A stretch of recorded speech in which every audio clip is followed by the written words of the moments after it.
Whoa. Activated by the signature warning of the impending hazard. Well, that figures. By the National Weather Service between 11 a.m. and noon each Wednesday. If there is a threat of severe weather, the test will be postponed to the next available good weather day. Reception of this broadcast, and especially the ones along shore, will vary at any given location. This variability, normally more noticeable at greater distances from the transmitter, can occur even when you are using a good quality receiver in good working order.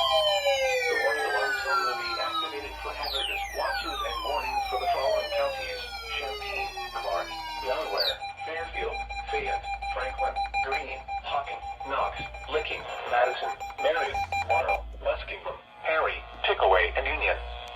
This concludes the weekly test of weather radio station KIG-86 Columbus, Ohio.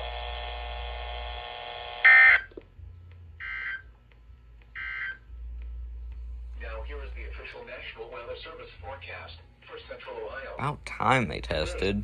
It's been 27 minutes, bro. Cloudy early this afternoon, then becoming mostly This should have gone off. highs in the upper 60s. North winds 10 to 15 miles. It died after I plugged it back in. Tonight, clear. Lows in the low 40s. Northeast winds 10 to 15 miles an hour. Well, Thursday, sunny. that's cool. Highs in